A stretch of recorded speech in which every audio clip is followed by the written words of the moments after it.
The consumer technology market at the moment is absolutely fascinating, with a smorgasbord of releases which have either just occurred or happening over the next several months.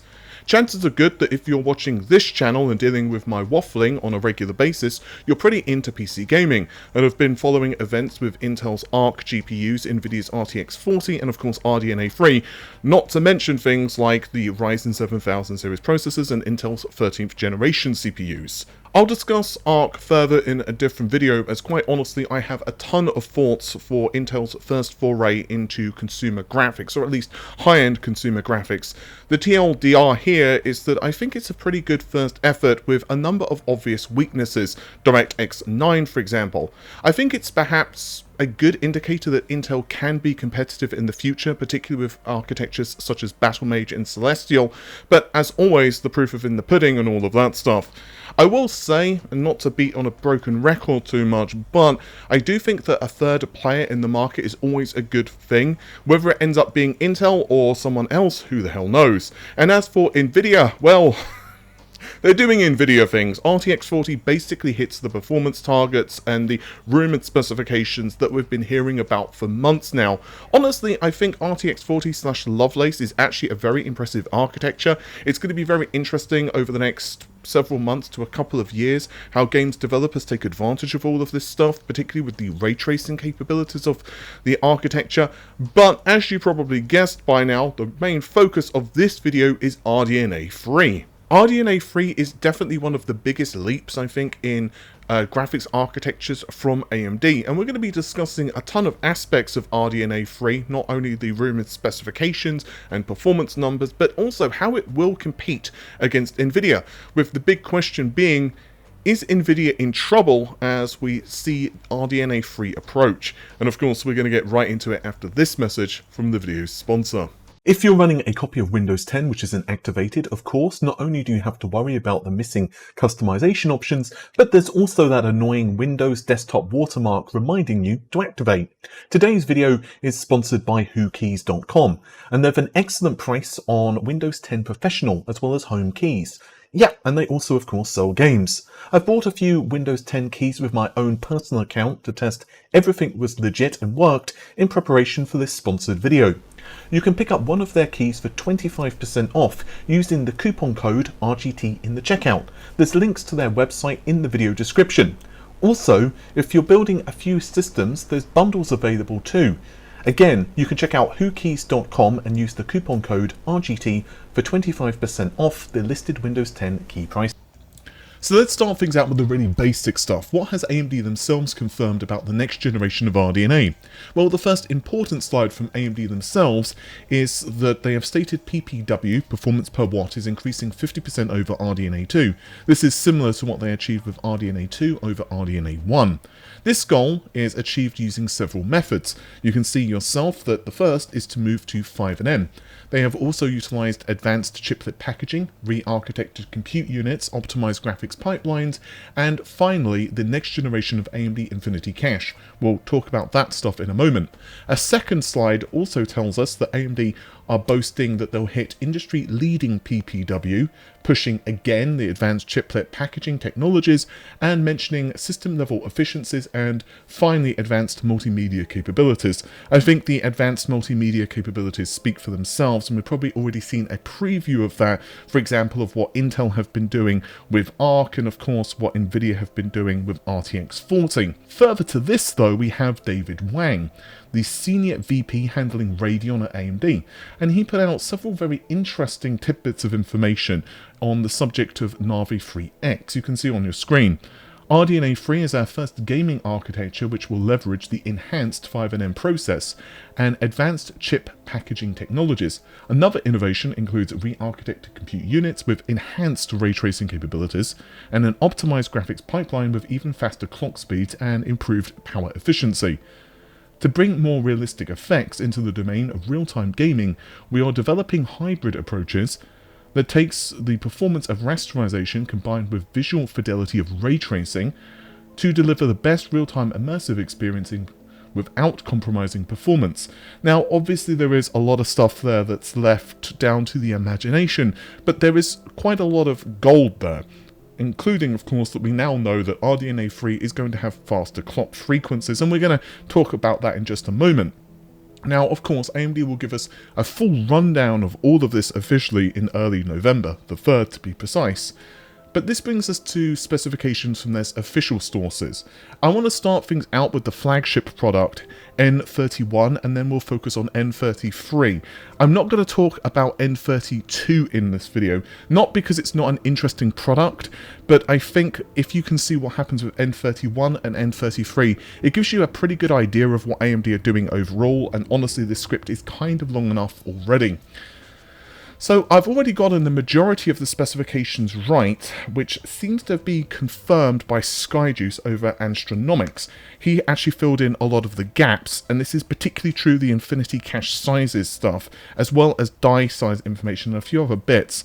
Now again, while this information could be wrong, at this point, I'm pretty damn certain that the majority of this is correct, unless AMD have done a huge debate with a large number of leakers. Initial rumours were that N31 was a dual GCD configuration. I actually mentioned these specs several times for some sources, but then other sources started to counter this information and swore to me that it was just a single GCD.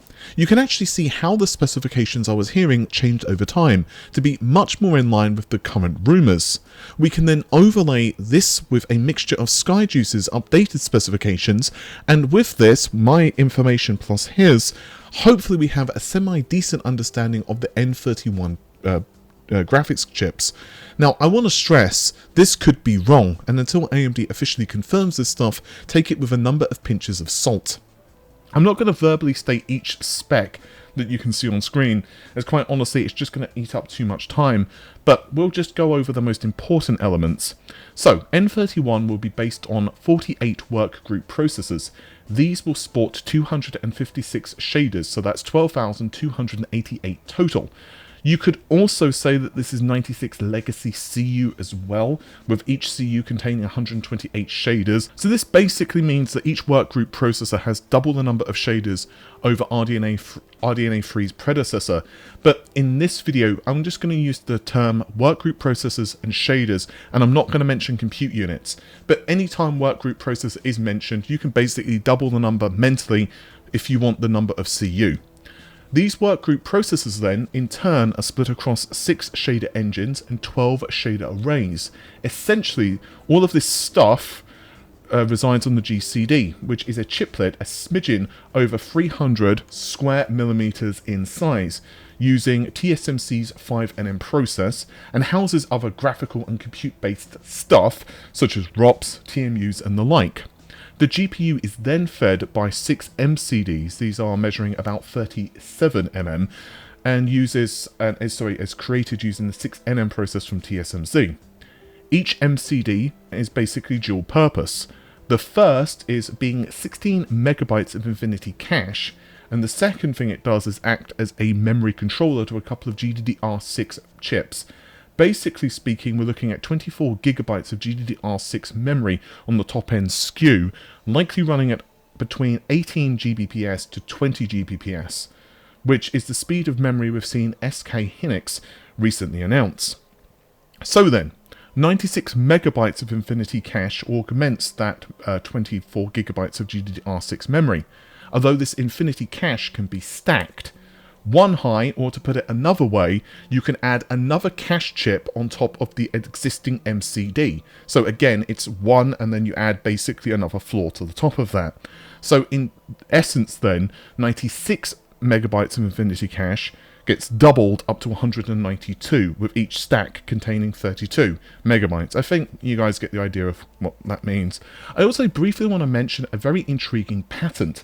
This was first discovered, I think, on Beyond 3D, although a Twitter user, beyond_binary_tree, brought it to my attention. I'll link the relevant stuff in the description, of course, but the patent here mentions 4 specific things regarding a graphics chip. An active interposer die, a shader engine die, a multimedia and I/O die, and finally a graphics complex die, the GCD. You can see the synopsis of the patent yourself, and for the sake of this video, I'm going to continue with MCD and GCD conventions, and hopefully we'll get more information on the rest of this stuff as we continue our journey towards RDNA 3. The active interposer does make sense because basically they're various stuff which needs to be connected somehow or another. As far as I can understand, as Intel speak would go, this would be the base tile. It's worth noting though that there's been a plethora of patents from AMD regarding active interposers, and well, you can see on screen an example.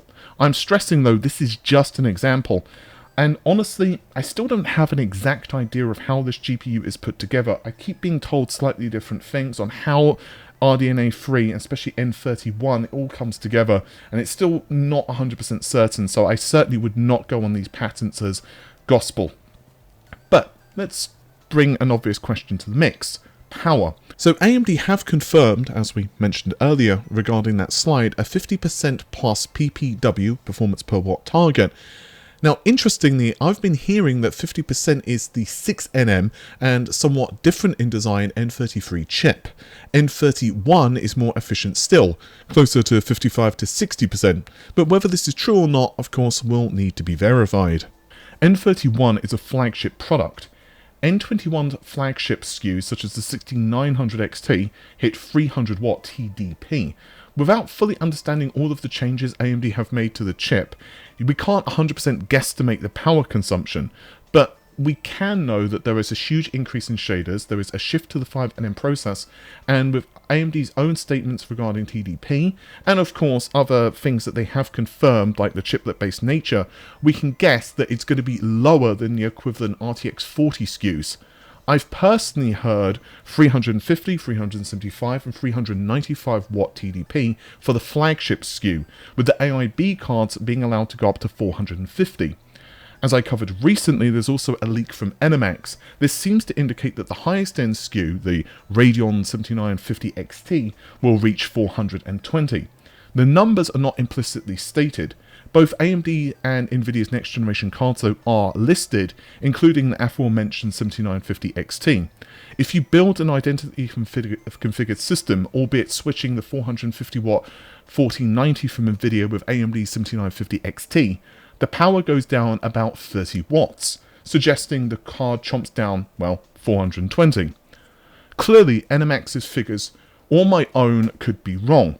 They certainly could be guessing or using older information, and as for my own, well, initial information could have been wrong, as I was given 3 numbers, although it's worth noting that the person who gave me 375 watts also told me a lot of the other info which proved to be correct, such as 24 gigabytes of GDDR6 and 12,000 shaders and so on and so on. The other possibility is AMD themselves have changed their figures, or NMAX are splitting the difference between AIB and reference numbers, or again, they are simply guessing them. In a supposed leaked PCB image from Igor's lab, and his info is usually pretty spot on, well, you can see 3 8-pin power connectors. Igor claims that the board has a max of 450 watts, which he reported this after I've been mentioning for some time 450 watts for the maximum figure for AIBs, but he says that the final figure should be lower. So the TDP figures at max, assuming the ES board is representative of the final production, is 450, but most likely mid 300s to low 400s is likely the target here, based again on the fact that he said that the final figures will be lower. AMD have stated that they're going to be industry leading with PPW, my own information, and astronomics. The big question though, I'm sure everyone has right now, is that's all nice, but how fast is RDNA 3? Are Nvidia screwed? Can they compete? Well, let's look back at the RX 5700 XT to the 6900 XT. Tech PowerUp did a nice comparison of the 6900 XT for its launch, including the RX 5700 XT in its results. Ignore the MSI Gaming X Trio performance, it's a custom AIB card, and we're going to look at the reference numbers. I actually did have a 5700 XT and a 6800 XT provided to me by AMD, but again, the shader numbers don't quite double, so we're going to use Tech PowerUp's numbers here. I'm not going to read out all of the benchmarks because they speak for themselves, but essentially the 6900 XT is about double the performance of the 5700 XT. The 6800 XT sits just under that figure, and remember the 5700 XT sports only 2560 shaders. That's exactly half of that of the 5120 of the 6900 XT. RDNA 2 though does have some architectural changes, so you can't just do an apples for apples comparison, that's just impossible. For example, it has 300 MHz roughly in boost clock advantage over the 5700 XT, that is the 6900 XT is 300 MHz faster. And boost clocks are, well, let's say dodgy. With the RX 5700 XT reference design, which I was loaned by AMD, we hit much higher speeds, and from memory I think it was around low 2000 MHz, and the reference 6800 XT we hit over 2300 MHz, and we actually got the sample much higher with overclocking, and the same thing with our own Gaming X Trio, which we actually bought. But it's very difficult, as I said, to directly compare the specs. With RDNA 2, there was a number of really big architecture changes to improve efficiency, and again, there was infinity cache. But ultimately, double the number of shaders and double the gaming performance, but in terms of T-flops anyway, well, we're looking at about 2.3 times, so it's 23 T-flops versus 9.75 of N10. A rumour I've heard several times actually from a couple of really good sources is that RDNA 2 was always designed to be double the performance over the N10 flagship, and N31 was designed to double N21 at the minimum. Or to put it another way, as another source told me, N31 was designed to be about a 4 times increase over N10. Now again, AMD had roughly the same PPW targets of RDNA 2 over RDNA 1 as well. And this brings us to some analysis and some leaks. According to what I've been told, the engine clock for RDNA 3 across the board is insane, hitting over 3 GHz for N31, and I think this is quite possible given the clock frequency advantage historically AMD have had over Nvidia, and what Nvidia have managed to wrangle out of the absolutely massive die of the RTX 4090, for example. I've actually heard 3.3 GHz is the target more recently, and of course, with non-final silicon, I don't know if this is correct, but assuming it is, we're looking at about 81 T-flops of FP32 performance, or to be more conservative, the lowest clock frequency I've heard associated is about 3 GHz, so that's around 73.7 T-flops. I will add that I've been told N31 overclocks really well, with mid to high 3 GHz being quite achievable.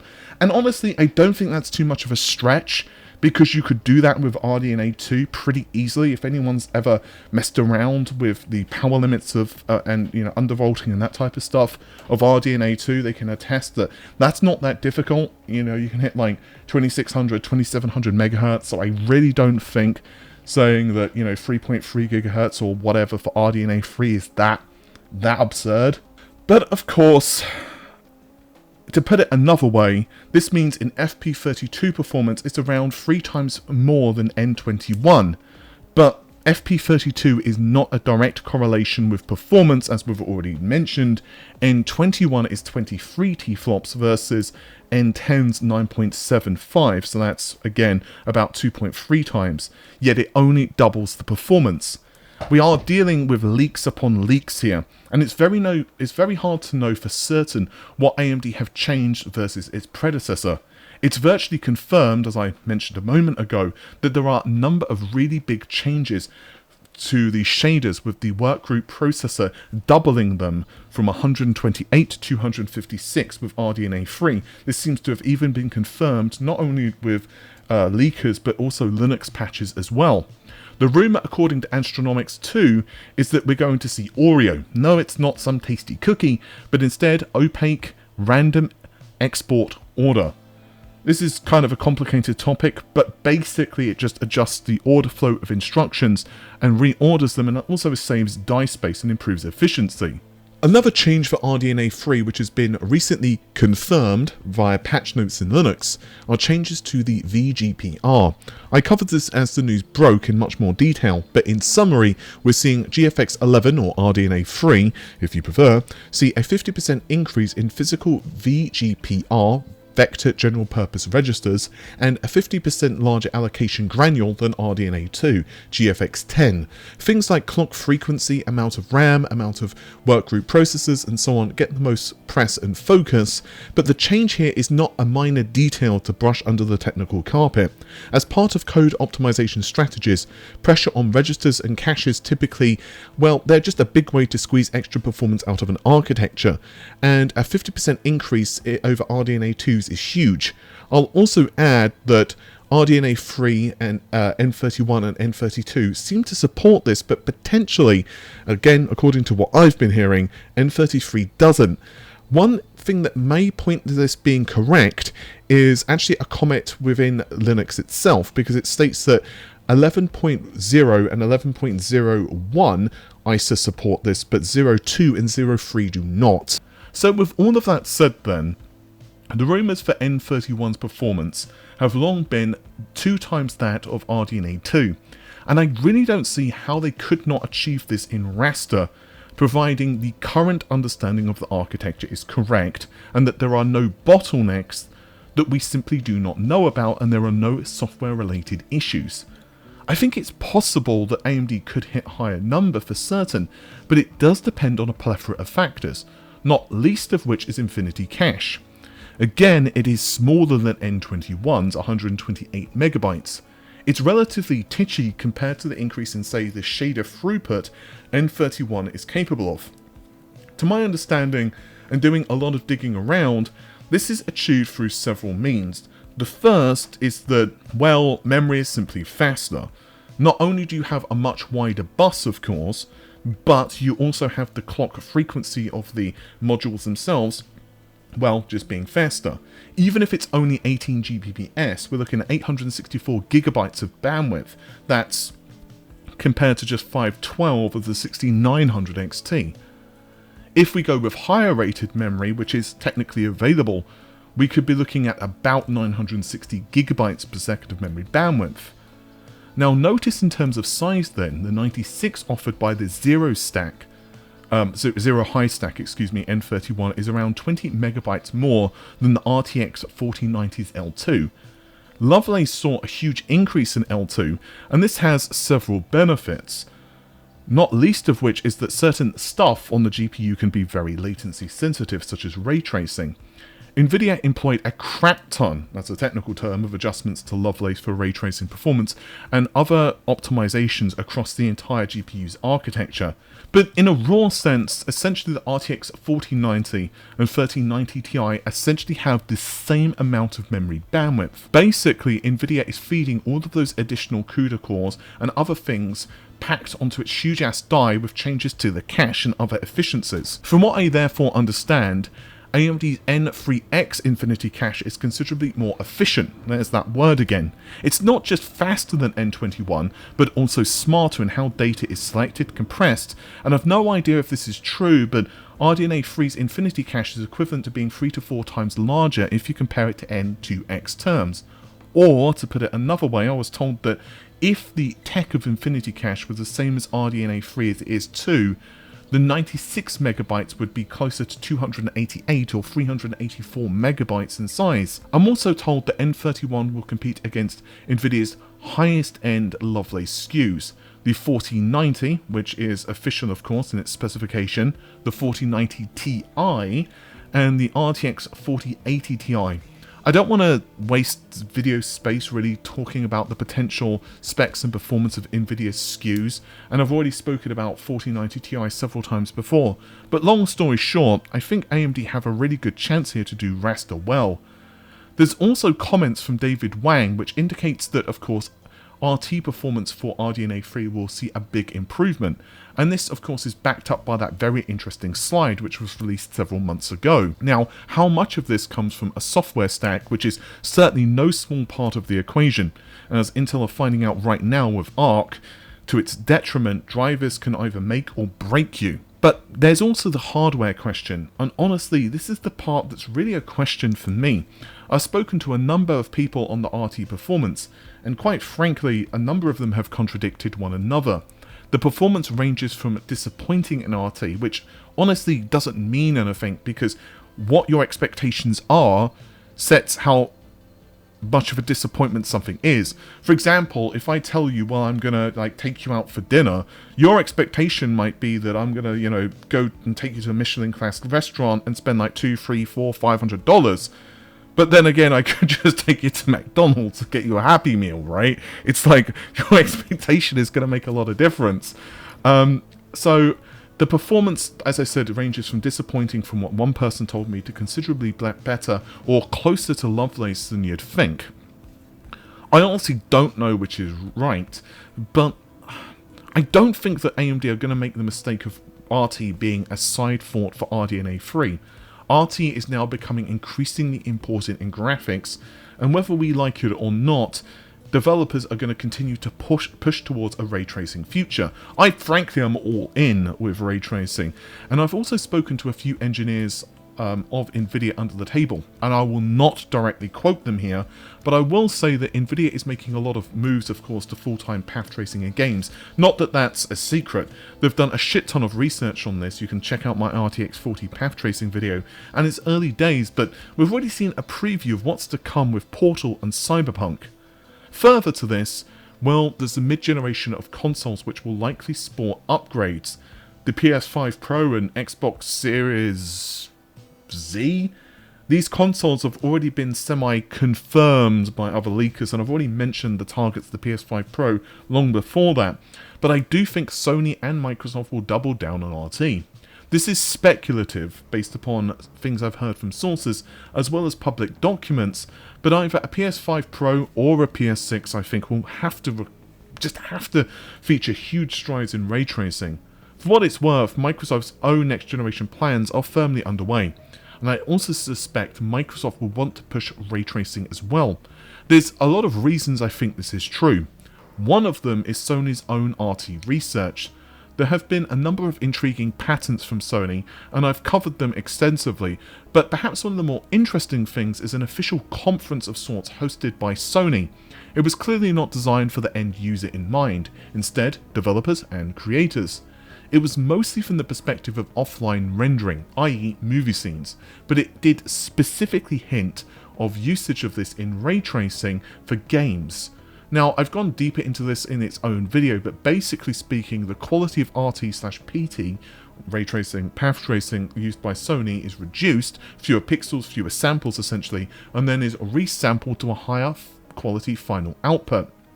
I've also heard from a number of sources that much of the RTX 40 RT technology, such as opacity micromap, is actually part of the DXR spec, Microsoft DirectX ray tracing API.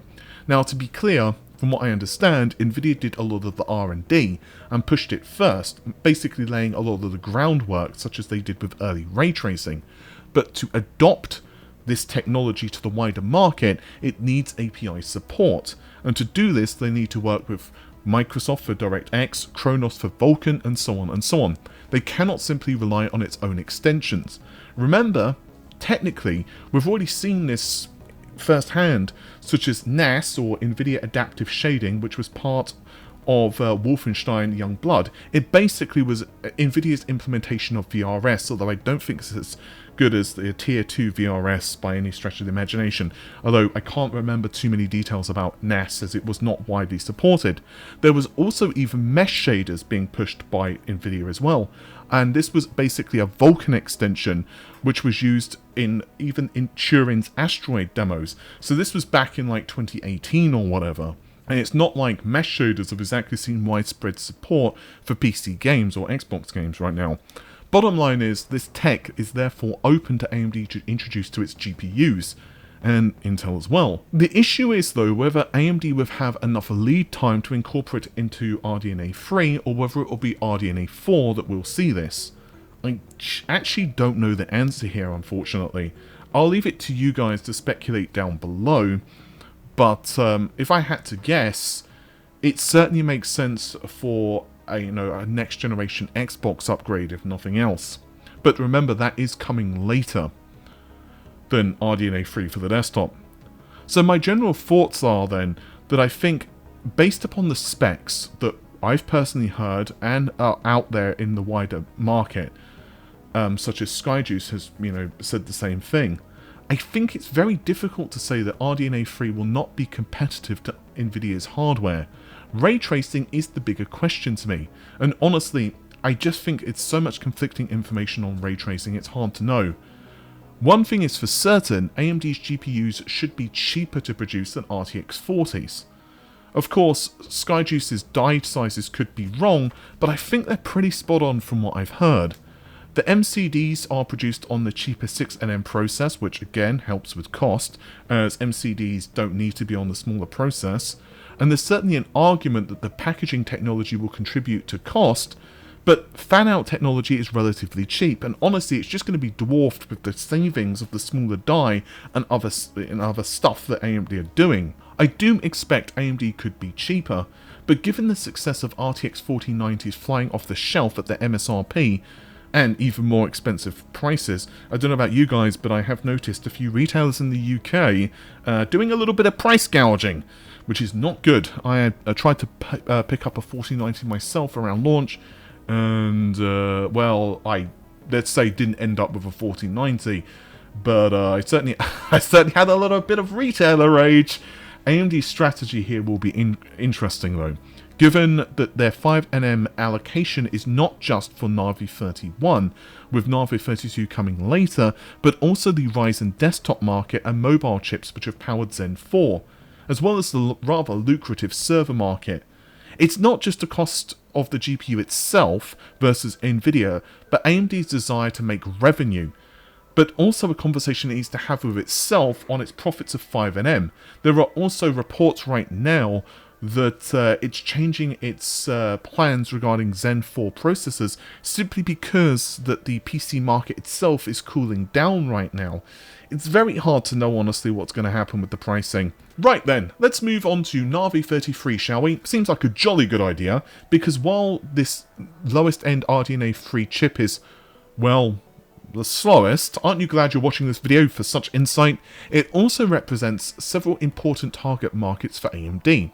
It will be the smallest, cheapest and highest volume chip, more on this in a moment, and will also be the lowest in power consumption. A few sources have told me directly that they think it's AMD's best chance against Nvidia, and the reception of the GPU so far has been very positive with AMD's partners, particularly their partners in mobile. This is, first and foremost then, a mobile part you can think of in some ways. It will also be on desktop too, but there's also a cut in the number of PCIe lanes. It's going to really compete against the RTX 4050 and 4060, give or take a TI, and N32 will also see a mobile incarnation. Potentially N31, but this seems less certain, at least from my last update on this. I also want to mention details concerning a lower end SKU such as N34. Well, basically there are no plans to launch it.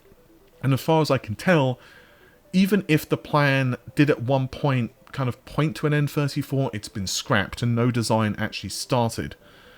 The reason behind this is pretty simple, and you can probably guess it based on AMD's own public stances on this, but Zen 4 has integrated graphics. Now, yeah, it's not going to be enough for complicated 3D tasks, but it is sufficient to accelerate a basic Linux or Windows desktop environment. APUs such as Phoenix, which is of course coming soon, as well as numerous planned successors, will handle lighter games and other workloads. Depending on the configuration of Phoenix, judging from what I've heard, 1536 RDNA 3 shaders split across 6 workgroup processors, we could be seeing over 9 T-flops. Of course, this is a higher TDP config, and certainly this configuration won't exactly be viable for very slim ultra-portable setups and those valuing battery life, but there's a lot of room there for configurability. So, N34 just doesn't exist because AMD just doesn't feel it needs to. N33 will see several models, of course, and there will be those APUs. There's obviously holes to poke here in this strategy, such as what if you have a Zen 3 based system? Well, in which case there are other options such as RDNA 2, I'm guessing. Now, I don't know this for certain, but I'm assuming AMD will continue in the long term to sell cards like the 6500 series. But I think I've done enough with the preamble. Let's talk about the specs. Navi 33 is a mono die, and I've been talking about this for some time now, and SkyJuice also confirms it's a 6nm process as well as others in the industry. In terms of raw horsepower, there are 16 workgroup processors, 4096 shaders if you prefer. These are spread across 2 shader engines and 2 shader arrays. Frequencies, from what I'm told, are over 3 GHz. These cards should put out a lot of grunt, at least in terms of raw compute. Infinity cache is pared back considerably, allegedly just 32 megabytes. And this is the accomplice of 8 gigabytes of GDDR6 memory running on a 128-bit bus. Now I know that amount of memory may upset some people, but AMD are producing a card which is for the mass market here. I've heard some very conflicting info, particularly in the early days, whether the gaming cards would be outfitted with 16 gigabytes of RAM or not, likely in some type of clamshell configuration, but I don't think this is likely. Potentially, we could see this config with a Pro variant, but I wouldn't exactly place a bet on it. Another intriguing thing is that the PCIe lanes have been cut from 16 of N31 and N32 to just 8. This, of course, is an effort to reduce cost, complexity, and honestly, those extra lanes are probably not needed with a PCIe 4 or 5 interface. Of course, again, the slight wrinkle in these plans is if you're going to be putting it with a Gen 3 only system, well, we'll just have to wait and see how performance is impacted. Ultimately, the performance targets I've heard is it's roughly on par with a 6900 XT for raster, but I've also heard some conflicting information to state that the card will perform slower, probably closer to the 6800 XT for the highest flagship SKU. Now, these bits of conflicting information can be explained with several things. One, simply I've been fed misinformation, which is certainly possible, but it's also very probable it could simply be different SKUs which are being discussed, or mobile figures being confused with desktop, or perhaps what I think is much more likely, disparity depending on the resolution. I suspect much of the difference could be down to the increase in the demand on the memory system, Infinity Cache in particular, as resolution increases. Again, the IC is just 32 megabytes is correct, assuming any of these figures are right, and again, until AMD announces this stuff officially, you should take this as a pinch of salt only. Do not believe anything 100% until AMD confirm it. In fact, actually, don't even believe it when AMD confirm it, believe it when AMD launch it. We've already seen the RTX 4080 12GB fiasco, right? As said above though, the RDNA 3's Infinity Cache is much smarter than its predecessor, but ultimately it won't always win, and there will be misses. I suppose briefly we should talk about the power consumption. The die is small, about 203 square millimeters, according to SkyJuice, which matches what I was told, which is, I think, something along the lines of small, low 200s. I didn't have an exact size. I actually thought it would be a little bit bigger than the 203. I thought it was probably going to be like 215, 220, if I'm honest. But anyway, the savings for this are partially offset by the fact that it's on the 6nm process. Curiously, NMAX actually leaked this to being 200 watts for the 7700 XT, although personally I've heard higher figures, 225 watts for desktop. My figures could certainly be wrong, and yeah, we've already seen what happens to the Nvidia power fiasco. Do you remember when the RTX 4090 was 600 watts because of engineering boards being tested? I think we can all agree that ultimately figures in the lab aren't the same as launch.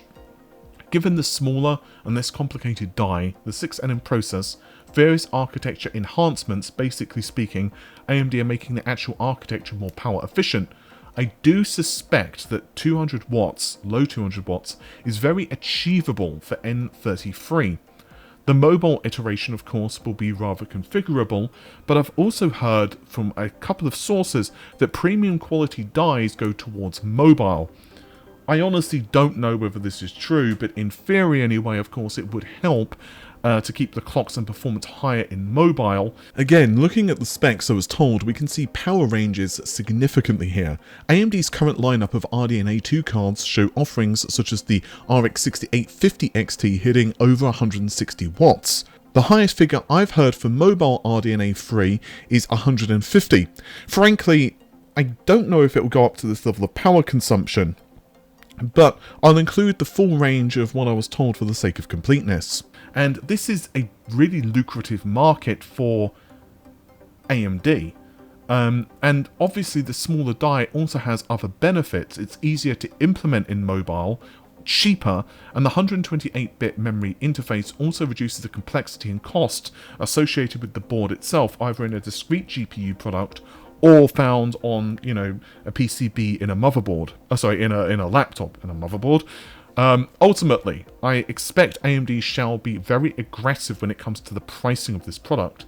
N33 is being designed as a high volume part, not just because of the desktop market, but also the laptop. Basically, AMD want to put out as much product as possible, I feel, with RDNA 3. Skyjuice specifically states it's going to cost less than Arc to produce, and honestly I think this is true and matches what I was told. I mean, honestly, if you compare the die size anyway, that just makes logical sense.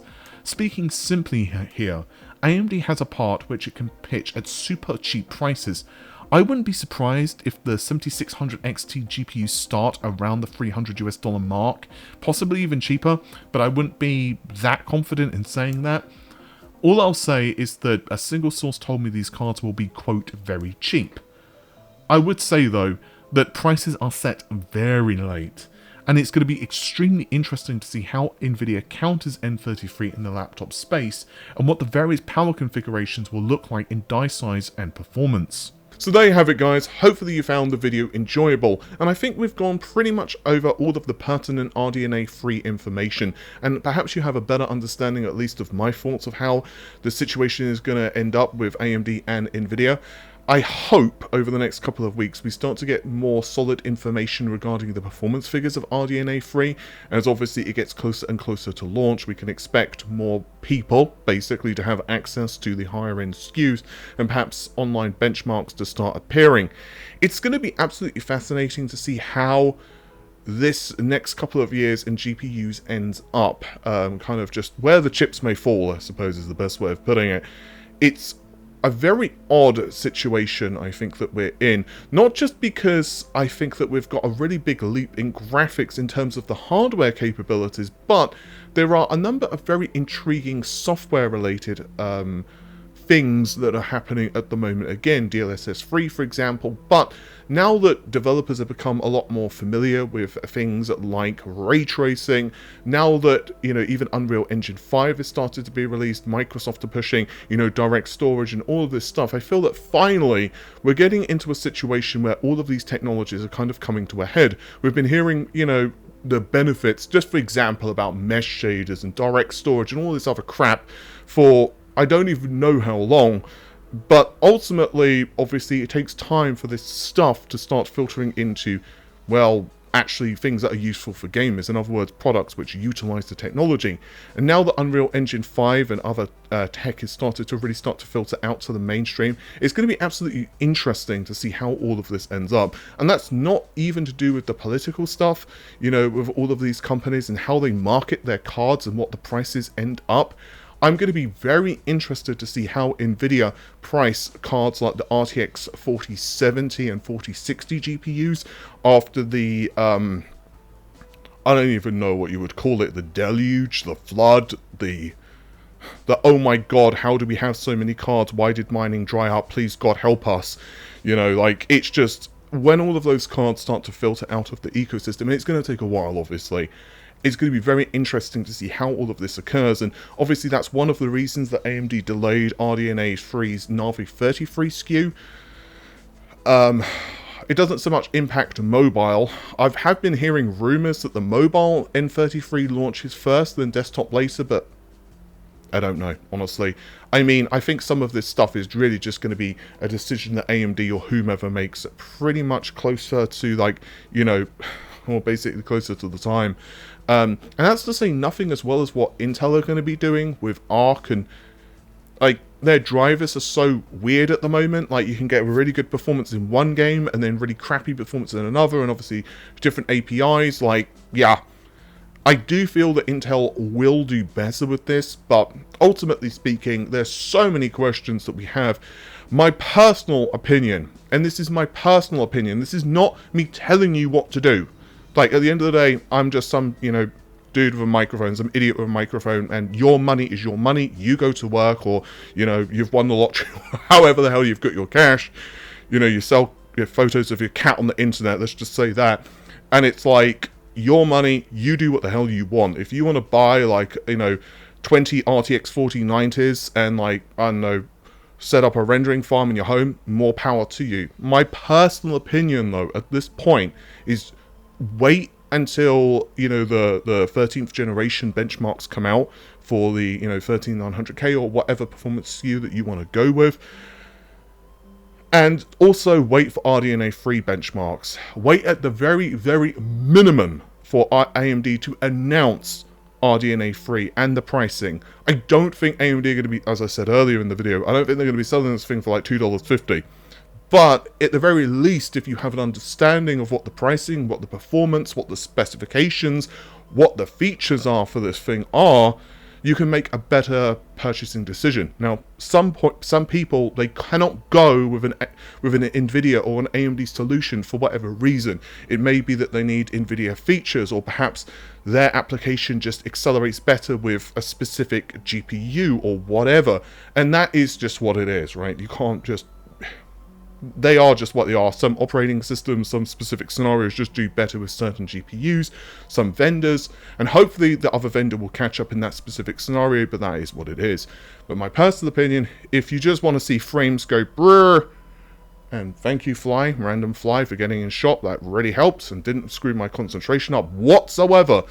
Yeah, so my personal opinion is just do you. Like, wait to see what the numbers are in terms of benchmarks. Possibly even better, wait for independent reviewers to get their hands on N33, N31, whatever again your specific SKUs are that you're looking to purchase, and go from there. Wow, this extra was a bit longer than anticipated. I'm gonna let you all go. Take care of yourselves. Have an amazing day. Bye for now.